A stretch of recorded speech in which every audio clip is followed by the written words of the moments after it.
Hello guys, welcome back to my channel. If you are new here, my name is Sandhya आणि आजच्या व्हिडिओमध्ये मी तुम्हाला दाखवणार आहे मी माझे फेशियल हेअर कसे रिमूव्ह करते.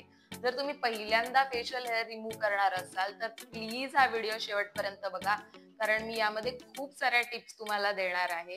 फेशियल हेअर रिमूव्ह कसे करायचे, फेशियल हेअर रिमूव्ह करण्याआधी काय काय करावं आणि फेशियल हेअर रिमूव्ह केल्यानंतर काय काय करायचं असतं ते सगळं मी तुम्हाला या व्हिडिओमध्ये सांगणार आहे.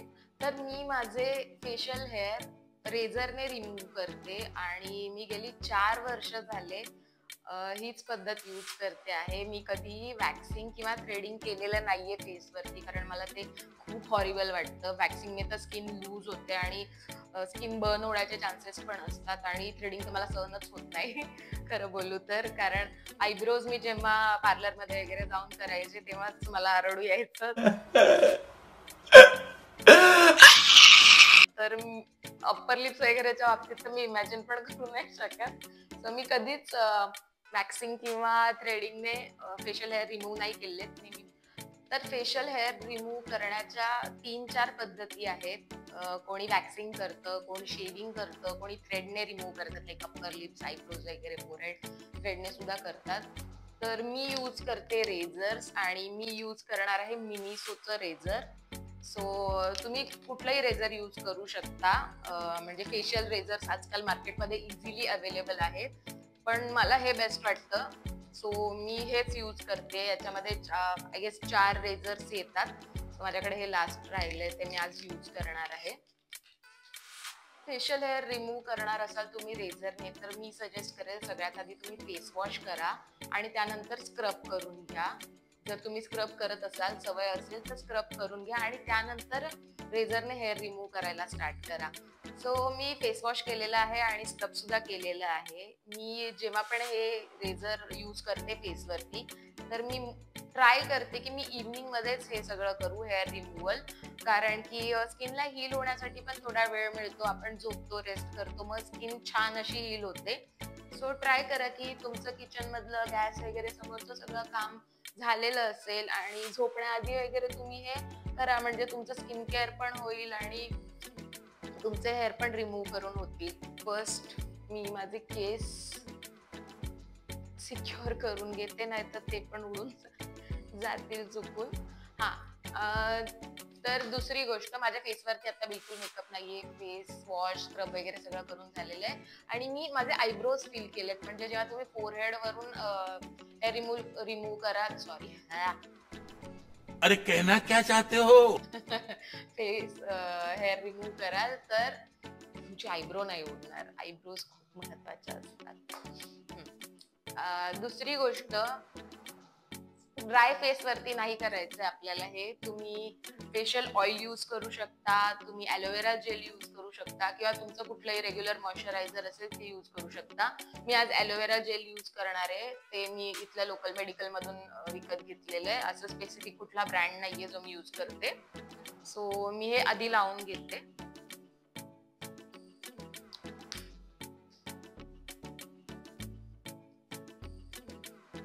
मी माझ्या पूर्ण फेसला ॲलोवेरा जेल लावून घेतलंय.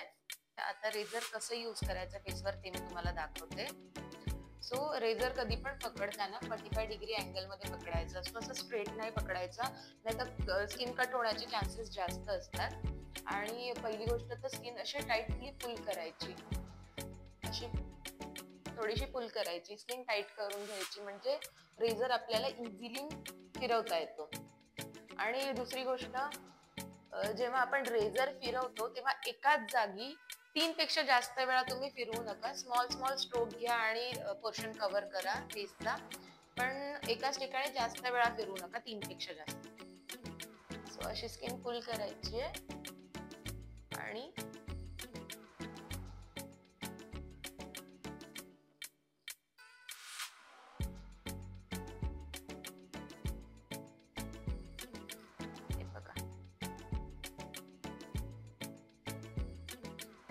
हे असं दिसतंय. आय नो हे घाणेरडं वाटतंय फार, पण ओके. याच्यानंतर तुमची स्किन खूप स्मूथ होणार आहे. आणि अजून एक गोष्ट, जिथे तुम्हाला ऍक्टिव्ह ऍक्ने आहेत, तुम्हाला इथे आहे आणि इथे पण आहे, त्याच्यावरती चुकूनही रेझर फिरवू नका. ऍक्टिव्ह ऍक्ने असतील ते रेझर नाही फिरवायचा. सो अशी स्किन पुल करायची आहे. अशी स्किन पुल करा आणि शेप करायला स्टार्ट करा.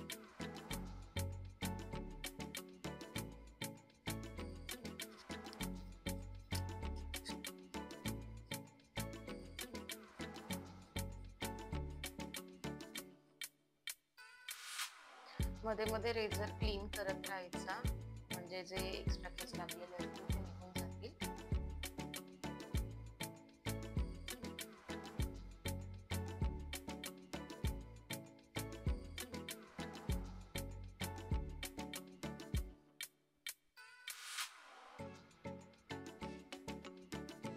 नेसेसरी नाहीये की मी जसं करते एक्झॅक्ट सेम तसंच तुम्ही केलं पाहिजे. तुमचे हातही सेम तसेच असले पाहिजे त्याच अँगल मध्ये.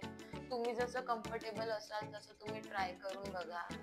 आणि पहिल्यांदा जर करणार असाल तर एकदा एखादी स्टिक और पेन्सिल वगैरे पेन असं काहीतरी घेऊन प्रॅक्टिस करून बघा, म्हणजे स्किन कट होण्याचे चान्सेस कमी होतील. तुमची थोडीशी प्रॅक्टिस पण होईल. तर ही साइड करून घेऊयात. सो ही साइड करताना मी हा हात असा मागून घेते आणि अशी स्किन पुल करते. सो मला माझा फेस पण विजिबल राहतो आणि हेअर रिमूव्ह करणं पण इझी होतं.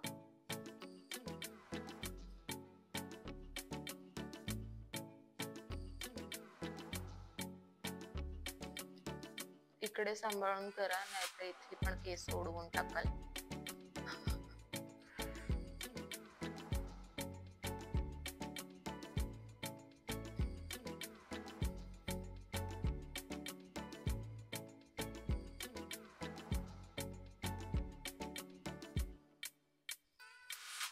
मी वन्स और twice in a month hair remove करते. वन्स इन अ मंथ तर करतेच, पण जर समजा काही फंक्शन असेल, कुठे वेडिंगला वगैरे जायचंय किंवा कुठे फिरायला जाणारे काही इव्हेंट वगैरे आहे आणि ग्रोथ झाली असेल तर 2 वेळा करते. पण तुम्हाला फील होईल तसं करा. पण ॲटलिस्ट 10 डेजचा तरी गॅप ठेवा. बघा, इथलं हेअर रिमूव्ह करताना गाईडलाईन मिळावी म्हणून आयब्रोज फिल करून घ्यायचं, नाहीतर आयब्रो उडू शकते. आता इथे मी आयब्रोज फिल केल्यामुळे खूप इझी झालं.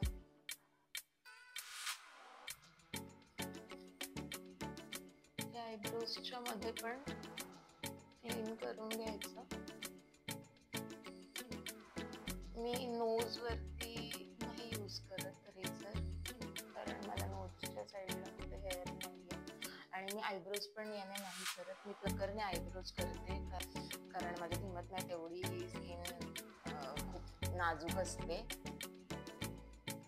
तर कट वगैरे होईल म्हणून मी फक्त हे असे थोडेसे साईड कट करते, साईडचे hair remove, bus that's it.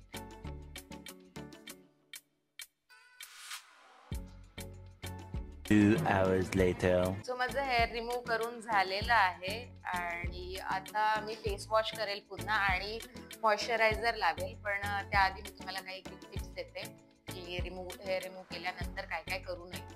So पहिली गोष्ट, मॉइश्चरायझर लावा आणि त्यानंतर ट्राय करा की नेक्स्ट 2-3 आवर्स तरी तुम्ही मेकअप नका लावू. स्किनला थोडं हील होऊ द्या, तिला काम डाऊन होऊ द्या, कारण की आपण रेझर यूज केले तर मे बी स्किन कोणाची इरिटेट होऊ शकते, कोणाला रेडनेस येऊ शकतो. सो स्किनला थोडं काम डाऊन होऊ द्या आणि ट्राय करा की नेक्स्ट 3 to 4 डेज तुम्ही स्किन एक्सफॉलिएट नका करू. स्क्रब वगैरे किंवा आजकाल जेल फॉर्म मधले केमिकल क्रीम सुद्धा येतात, सो ते नका करू, जेणेकरून तुमची स्किन हेल्दी राहील. So that's it for this video. जर तुम्हाला हा व्हिडिओ आवडला असेल आणि युजफुल वाटला असेल तर नक्की कॉमेंट करून मला कळवा, जेणेकरून मी अजून असे छान छान व्हिडिओ तुमच्यासाठी घेऊन येईल. आणि चॅनलला सबस्क्राईब करायला विसरू नका. तुमच्या फ्रेंड्स आणि फॅमिली सोबत नक्की माझे व्हिडिओ शेअर करा. Till then, stay happy, stay healthy. Bye bye. See you in the next one.